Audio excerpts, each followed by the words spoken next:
طالبانو ورونو دلته یوه خبره علامه امام رازي رحمه الله کړې.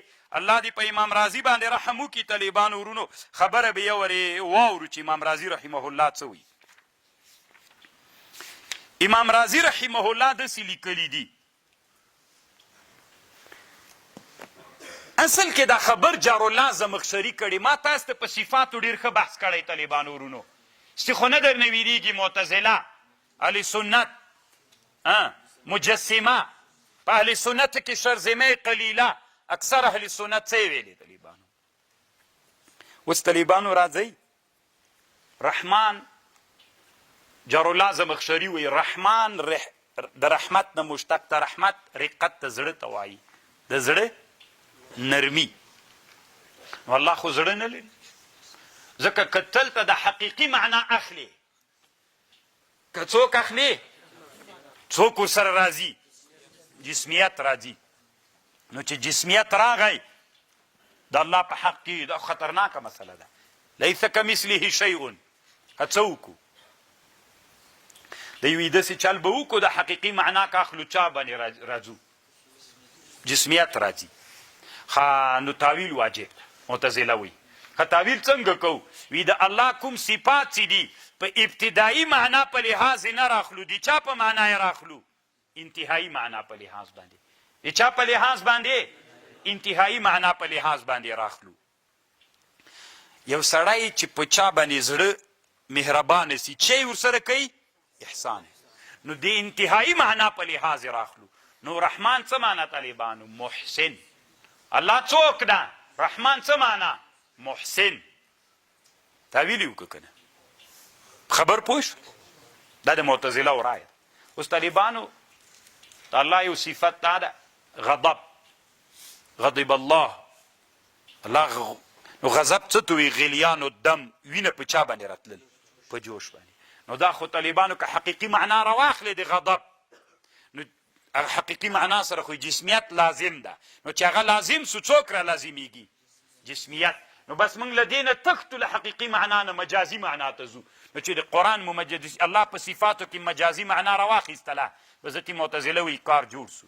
نو طالبانو دا خبره خو معتزله وکړي، جارالله زمخشري تفسیر کشاف کې کړي. زه حیرانه دې ته یم چې امام رازي تا ولې کوله؟ دا خو د اعتزال خبره ده که نه؟ دا د معتزله خبره ده. قاضي بیضاوي تا ولې په تفسیر بیضاوي کې کوله؟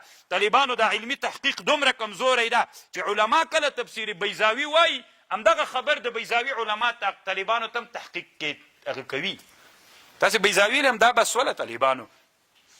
خو الله مو طالبانو علما که، الله مو په لټنه نصیب که. طالبانو یو عالم تیر سوی امام سکوني نومیږي، کتاب یې جوړ کړی التمیز لما للزمخشري من الاعتزال في التفسير كتاب الله العزيز. دا په تفسیر کشاف حاشیه د طالبانو امام سکوني. نو طالبانو په ده باندې اعتراض کړی وي تا چې کومه خبر کړې نزعة اعتزاليه، دا د اعتزال خبره کړې ده. نو چې تا دا د اعتزال خبره کړې دا موږ نه منو. روح المانی دلته خبر طالبانو نقل کړي چې دا د اعتزال خبره ده، دغه اعتزالي خبر موږ نه منو. نو خو اوس د الله په صفاتو کې خو چا تاویل واجب بله؟ حقیقي معنا که واخلې جسمیت لازمیږي، چاته به ورځې؟ مجسمه و څه ویلې؟ حقیقي معنا سره له چا؟ سره لوازمو. جسمیت راغی. شرذمې قلیلې څه ویلې؟ حقیقه معنا، همدغه د رحمت خپله معنا، د غضب خپله معنا، سره نفی د لوازمو. اهل سنتو څه ویلې؟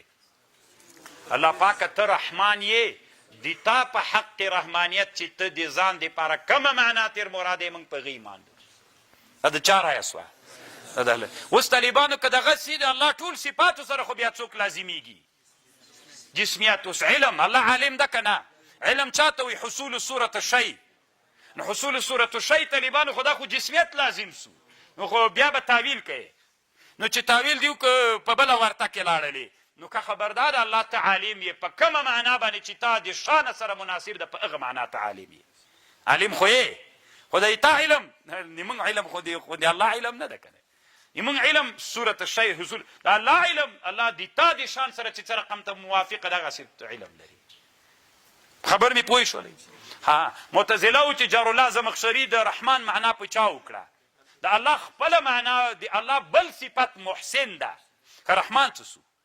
دی طالبانو هلته ویول دا صفت څه سو نو خو لیونه خو تښتېدلې چې تجسیم کې واقع نه سي په چا کې واقع سوې معطل کې واقع سي معطله دې ځان نه جوړ که د الله صفت دې نافي که دا هم ډولې خطرناکه خبر ده منږ زوی مړي طالبانو نه تجسیم کې واقع سولو نه منافي د صفاتو که طالبانو څومره ښه خوندوره موضوع ده خو دلته یې تاسې یوه بله خبره هم د سره واورئ د ابوالحسن اشعري نه د طالبانو امام ابوالحسن الاشعري دی اول کې معتزلي تیر سوی ښه اول کې څوک تیر سوی ډېر وخت په اعتزال بیا وروسته طالبانو ورونه داسې کتابونه جوړ کړي چې دی له اعتزال نه ګرځېدلی ده دی وایي روح الماني چې دی یو لوی عالم له علماو د چا نه ده د اهل سنتو نه ده ده نه طالبانو د صفاتو متشابه په اړه باندې چې تاویل د ده نه نقل ده په کتابونو د ده کې د امام ابوالحسن اشعري نه یا د هغه زمانه وه طالبانو ورونو چې دی معتزلي و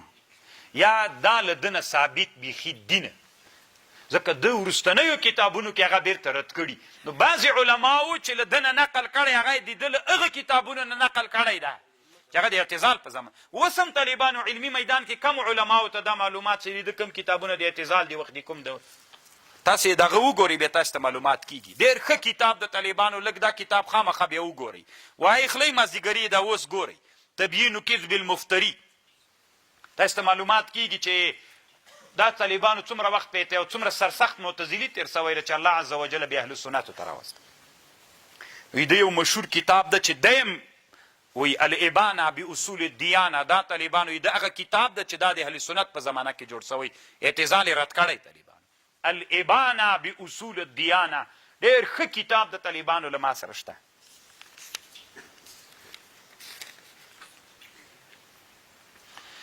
بسم الله الرحمن الرحیم شروع کو په نام د الله الله چې رحمان ده رحمان څه معنا لري که حقیقي معنا اخلي تجسیم راځي که تاویل کوي اعتزال راځي الله ته رحمان په هغه معنا چې د تا د شان سره لایق ده په هغه معنا ته رحمان مونږ په ایمان لرو د رحمان اطلاق له الله نه بغیر په بل چا کیږي بعضې علما وی طالبانو که چیرته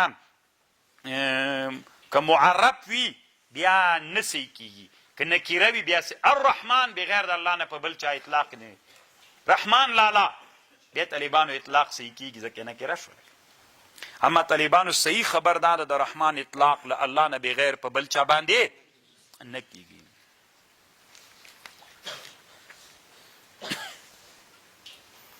طالبانو ورونو دلته یوه مسله دا د سره واورئ چې د اول د شروع په اول د امر کې د بسم الله باندې شروع په اول د امر کې سنت ته که واجب صحیح خبردار طالبانو ورونو چې دا څوک ده دا سنت ته واجب نه ده په حرامو باندې بسم الله ویلل دا حرامه ده خو که استخفافاً د په حرامو باندې بسم الله ویل بیا کفر ده بسم الله د کار په شروع کې څوک سنت واجب نه او په حرامو باندې ویلل حرامه ده خو که استخفافاً دی ویلې د تا مقصد دا و استخفاف و استهزاء په بسم الله و بیا کفر ده